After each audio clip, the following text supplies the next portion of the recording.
Hello, dear students. Welcome. Today we are going to learn one interesting poem by Robert Burns. The title of the poem is "A Red Rose." It was composed by Robert Burns. Dear students,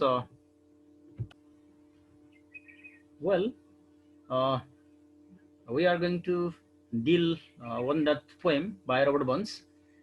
The title of the poem, there are different title of this poem. One is "Oh, my love is like a red rose," and another one that is "A red rose." It was composed by Robert Burns. First of all, before dealing on the poem or red rose, we are going to discuss on the short biography of the poet Robert Burns. Dear students, let's go through the book. It's Red Rose by Robert Burns. Before reading one, before reading here, some questions put forward here. Signpost question here. Answer this question is given here. How do people express love? You know, do you have any idea about that? How do people express their love? What is the symbolic meaning of rose? Rose is generally, what is the symbolic meaning of rose? Rose stand for what images in nature would you use to express love? Okay, after reading the poem, you can get these questions answer. Uh, Before that, let's go to some short uh, introduction about the poet Robert Burns. Robert Burns was born in 1759 and he was died in 1796. He was from Scotland. Okay, he was a famous Scottish poet and lyricist. He is considered the national poet of Scotland and a central figure in Scottish literature. His father was a tenant farmer and Burns worked as a ploughboy. Okay, means he was from not a very wealthy family background. So Robert Burns, he he was very famous lyrical poet. Let's say lyrical poet. This poem, Red Rose, is a lyrical ballad. Okay, romantic love-based lyrical ballad poem. Generally, dear students, we move further here. We move going to the poem. Now, oh, my love is like a red rose. Okay. So, oh, my love is like a red rose. Here, my love means maybe beloved of the speaker in the poem. Okay. The speaker in the poem might be, is the poet. The poet compares his beloved with rose here. Oh, my love is like a red rose. Okay, the poet's beloved is like a red rose that's newly sprung in June. That's newly sprung flower in the month of June. Oh, my love is like a melody. Okay, the melody tune, the tune melody, really interesting one, interesting to listen. When we listen the music, uh, due to very interesting, when you are interested in the tune and music, then you listen the music and melodious sound there. So like the same way, the poet's love, the poet's beloved is like the melody. Okay, melody, that is tune, beautiful music. The poet's beloved is like a red rose. The poet uses various poetic qualities here. The poet has used different, and that is figures of speech. There is a simile. Okay, the poet has used simile like a red rose. Okay, that is use of like and yes in simile. So the poem is rich in poetic qualities here. Let's go into the line here, dear students. Oh, my love is like a red rose that's newly sprung in June. Oh, my love is like a melody, melody that is sweetly played in a tune. When a melody sound played in a tune, it very interesting to listen as well. So that's why he is. Let's say the poet's beloved is like a melody of the tune and like a red rose. Similar in the next stanza, yes, pure art thou. Yes, pure art thou means you are. My bone lass, our physics is really appealing, attractive there. So deep in love am I. Okay, so the poet is in very deep love with his beloved. And I will love thee still, my dear. Thee means you, okay? Thee means you, my dear.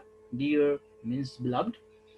Till seas gang dry, the poet loves the beloved till the seas goes dry, okay?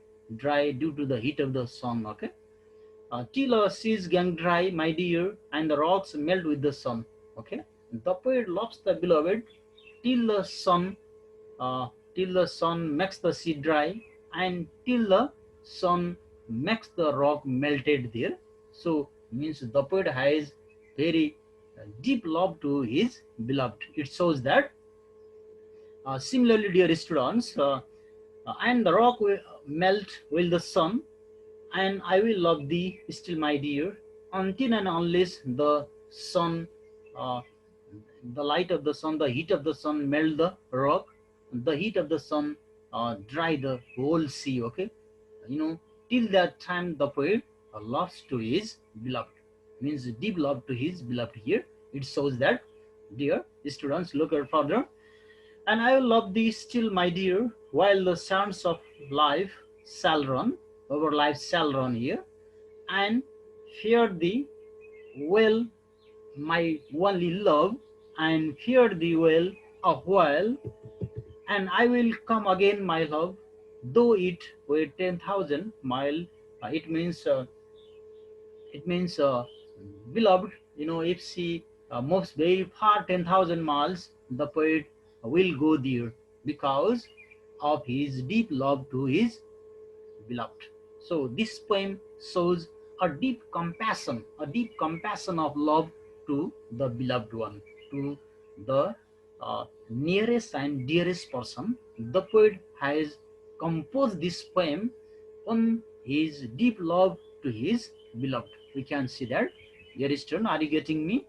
So the topic of our poem is "A Red Rose." A Red Rose means the poet is comparing his beloved with a red rose here. Okay, here the poet has used simile, uh, simile as a comparison here. In the poem, we can see that the poet compares his beloved with a red rose and with a melody tune here, and similarly, the poet expresses his deep compassion. The poet expresses his deep love to his beloved in this poem. We can see that. Okay, dear students, we can see this thing. Okay. Uh, well, dear students, uh, uh, let's go to the main point of this poem, or Red Rose by Robert Burns. Uh, you know, I have already mentioned that Robert Burns was a very famous Scottish poet, and this poem is lyric, based on lyrical ballad, a romantic love based on lyrical ballad. So, dear students, let's go through the summary. I would like to tell you about the main point of this poem through line by line here. So the poem Red Rose is a romantic love lyrical ballad written by Robert Burns, a Scottish poet and a lyricist. The poem describes the speaker's deep love for his beloved and promise that this love will last longer than human life. So the poet's love to his beloved is immortal here. The poet loves his beloved till the sun melt the rock and till the sun makes the sea dry up. So the beloved of the speaker is as beautiful as the red rose and as sweet as the music. Okay, so that means the poet compares his beloved with a beautiful thing, with a beautiful flower, rose, and with a sweet music. The poet compares his beloved with a sweet music and beautiful flower, rose. With the help of the literary device, the poet has sketched, means describe, a very vivid means clear and realistic picture of his profound love. Profound means very sincere and deep love to his beloved. Similarly, this poem also shows the ideal love and romantic passion of the poet towards his beloved. Okay, this poem shows that how much poet loves to his beloved. Okay, the line of the poem indicates that. Okay, according to the poem, the poet compares his love to a red rose that is newly sprung in June, and to the melody that is sweetly played in tune. Similarly, he claims that his love is deep. Okay, the poet expresses his deep love to his beloved through this poem, and he will love his beloved till all the seas go dry and rocks be melted by the sun, or till he will be alive. Until he will alive, he loves her eternally. He loves her ever and ever. Then he says farewell to her and promises that he will return even from 10,000 miles away. Okay, uh, he will return if he is very far from her. He will return to her and he will definitely meet her. So, in this way, dear students, this poem shows that the speaker of the poem, deep love to his beloved. So finally, we can say that this is a love-based poem. This poem describe the poet's the poet's deep compassion and sincere love to his beloved. Okay, dear students, if you have any confusion regarding this, don't forget to comment me. Till then, goodbye.